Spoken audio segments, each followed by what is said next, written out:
Howdy guys and gals, Mikey V here. As you can see, I've got a bag here in front of me. As some of you will know, I was in Ohio over the weekend for my cousin's wedding. You can see here, Belmont Coin and Jewelry, Dayton, Ohio. There's their phone number. This is the coin shop that I stopped at while I was in town. If any of you live in the area, I suggest you go and check that out when you get a chance. I will be showing off what's in this bag in just a bit. I had a quick question before I get into things. I've got these 3 W quarters that I bought. I was wondering if y'all thought maybe they'd be worth getting graded. You can see this one's got some wear. This is the War in the Pacific. Let's see if it'll focus. It's got some decent details left. Probably wouldn't get that high of a grade. And then I've got the other 2 here. San Antonio Missions. As you can see, some wear on that one. And then finally, the Lowell quarter, which I picked up as well. Probably overpaid at $14 a piece, especially with this amount of wear. But, you know, I don't really have the funds to go through quarters like I'd like to in order to find them on my own. And even then, from speaking with people in the area that have been hunting quarters, they haven't had any luck with finding any W quarters either. So, I don't know. If you think I should get those graded, I might. Other question I had on is this. 1999, 0.925, sterling silver, proof 70, deep cameo, Cymric, Canadian, 50-cent piece. This dropped about 1.5 feet the other day when I was carrying it from room to room, and unfortunately, yikes, yeah, it cracked, which goes to show that the case is not that high quality, because I had it in the same handful as that 1909 VDB graded coin from, and it's either NCGS or PC, or, and you know what I mean. I can't speak, it's late, give me a break. Obviously, the holders are much higher quality for those versus this. I might contact them and see about just getting a replacement, but that would cost me some money anyway. But should I either go through NGC or PCGS and have this regraded? The shop that I go to that is able to get coins graded said that they would charge me $30 and a possible processing fee if I do this one on its own. I don't really know if I have any other Canadian coins that are worth getting graded or not. I could try and see if I do.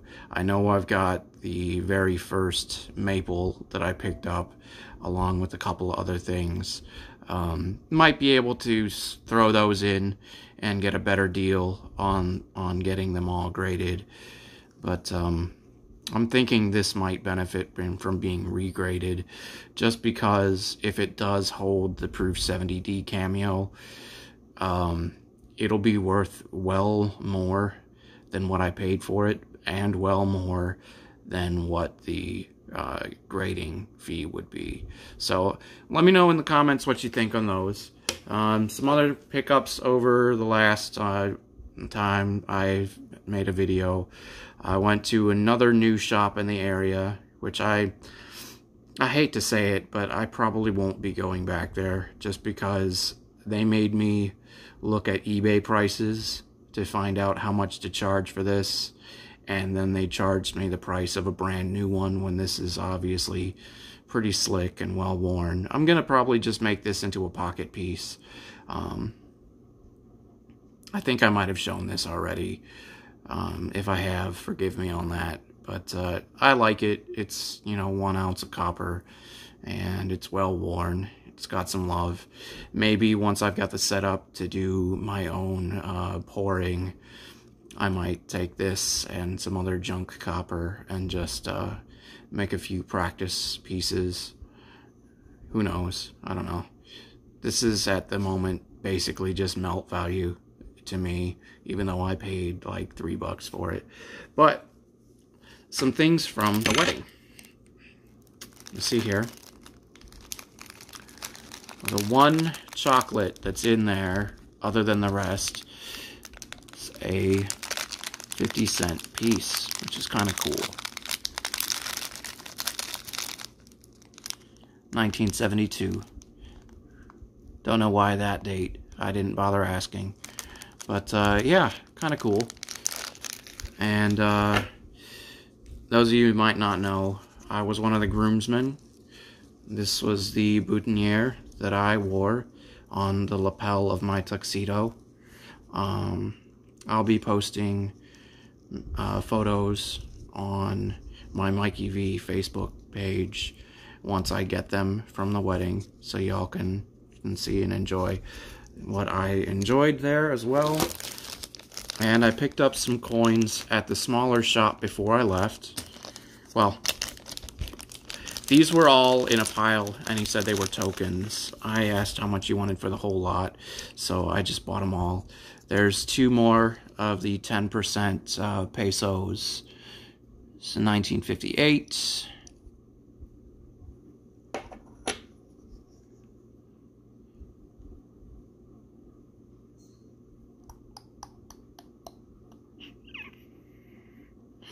And 1960. Both pretty well worn. Mexico Mint. But the cool things I picked up from that are some tokens, some of which are actually local tokens. He didn't want too much for most of these. So there's a Seagram's Gin, 94 proof, distilled from American grain. Seagram's Distilleries and Co. Seagram Distilleries Co. Inc. New York City.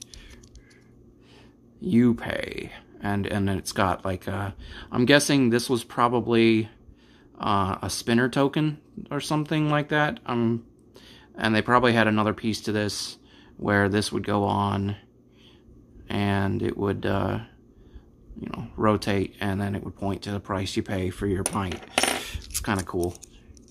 I wish I had the other part to that, but, you know, I'm going to save that one for last, actually. Here's Harbor Springs, Michigan, Ottawa Indian Capital, Chief Piqua, or Pipiqua, or however, Pipiqua. Yeah, I think it's Chief Pipiqua. Somebody can correct me if I'm wrong.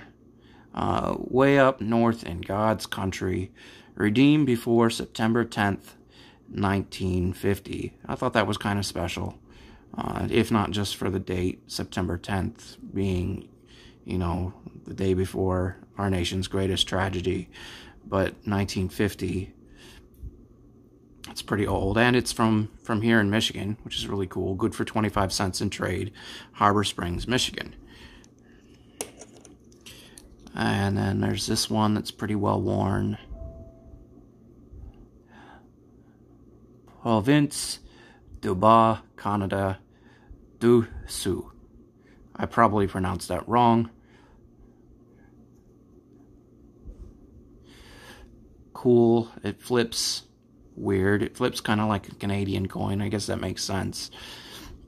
Bank token. Concordia Salis. 1837, 1 penny. I thought that one was pretty neat. And there's this one here. I apologize, this is going to be a bit of a longer video. I do have quite a few things to show off. I might just tease you with this one and show it off on another video. Anyway, as you can hear, there's some capsules in there. So you can kind of take a guess as to what might be in there. But, proud of the past Lansing Centennial, 1859 to 1959. Confident of the future. Michigan. Lansing Centennial Year good for 50 cents in trade at stores or redeemable at banks in Lansing or East Lansing, Michigan, through June 17th, 1959. Souvenir money. That one is particularly cool just because it's from right here where I live, Lansing. There's another one here, which I thought was kind of neat. You can't really see too much on there. Sorry about the shaking. Body by Fisher, 1908 to 1954. That's got a little Model T on there, I think. And then on the back here, you've got, it flips weird again as well. All right. You've got General Motors builds its first 50 million cars. So it's a General Motors thing. I'm guessing that probably isn't a Ford Model T then. Somebody else can speculate in the comments what they think that might be, that vehicle. I don't know what their first vehicle was. I'm sure one of my followers on here does. But that one's kind of cool. I thought that was kind of neat because there is a General Motors plant here, I believe, or at least there used to be. And finally, the coolest one, by far, it's a Mason's token. New Masonic Temple, Lansing, Michigan. This one flips weird as well. Cornerstone laying, October 1st, 1924. So the day before my birthday, well before I was born, 1924. But this is also special to my heart because this is the year that my grandfather and my Scoutmaster were born. So I have a token from right here in Lansing from the year they were both born, which I thought was kind of cool, especially since it's from the day before my own birthday. And then you've got on the bottom some fine printing. Let me see if I can zoom on that.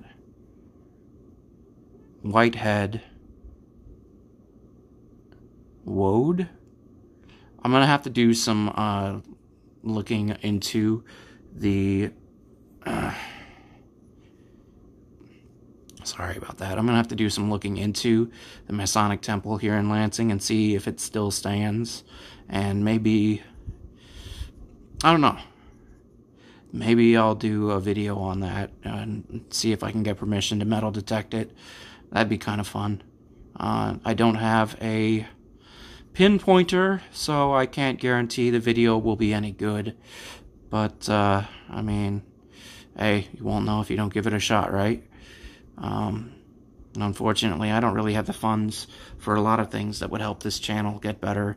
And I don't have a Patreon because I don't feel like that'd be right for me to do, especially when I can't even monetize the channel.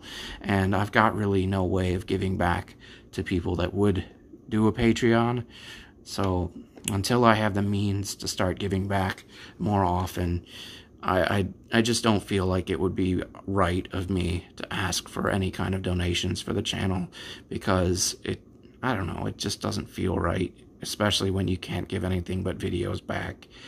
Anyway, this is already at 13.5 minutes, so I'm going to keep this for tomorrow when I wake up. I'll do a video on that. I had another video planned, but I'll just push that back a day.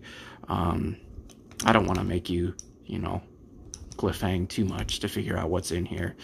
Plus, I really kind of want to show you some of the stuff I picked up in Ohio. Anyway, Mikey V, signing out. I'll catch you on the next one.